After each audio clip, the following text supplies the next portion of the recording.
Guys, may naisip naman ako guys. May nakilala lang ako ba. Mayaman guys, mayaman. Grabe yung kuripot. Kuripot talaga guys, grabe. Lagi na lang sila gulay, tapos itlog. Tapos bihira lang silang lumabas kasi sayang daw yung pera. Mayaman mansion yung bahay, maraming sasakyan. Sayang daw yung pera, gagasto lang. Ayaw niya ng party. Magasto, ayaw niya. Basta lahat ayaw niya. Puro sayang yung pera. Parang ayaw niya gumasto. Tapos napakayaman niya. Marami siyang sasakyan, mayroon siyang Ford.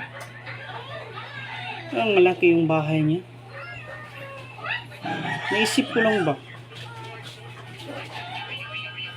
Dati ng araw ba, magkasakit ka bigla. Hindi ka na-enjoy ito. Pinaghirapan mo yung pera mo yun eh.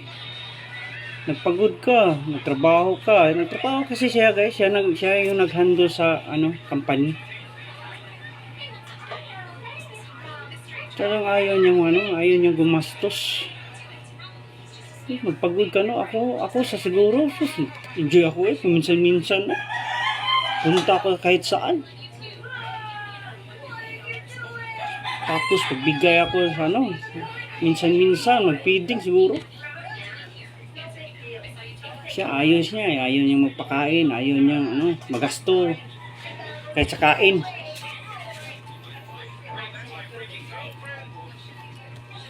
Iba talaga yung taong yun. Bakit kaya gano'n na lang siya kuripot.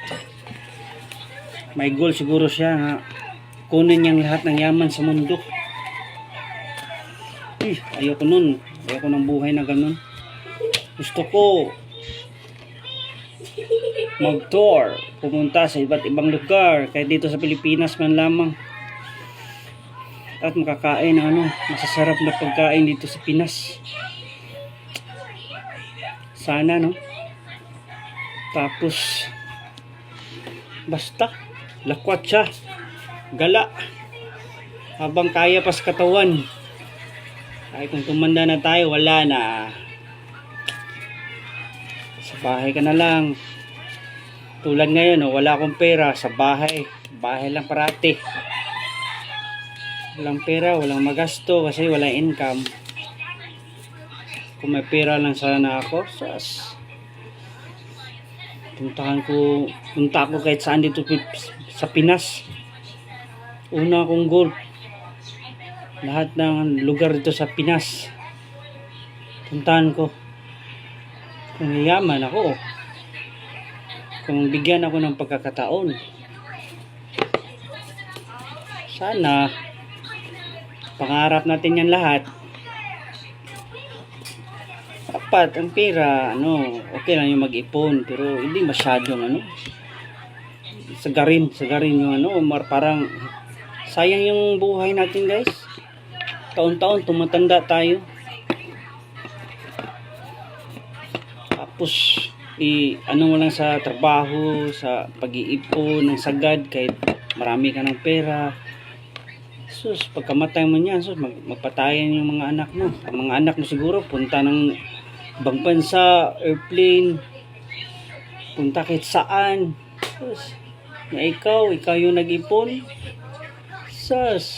Hindi ka nakagala, hindi ka nakakain kasi sayang yung pera mo. Wala talaga guys, wala.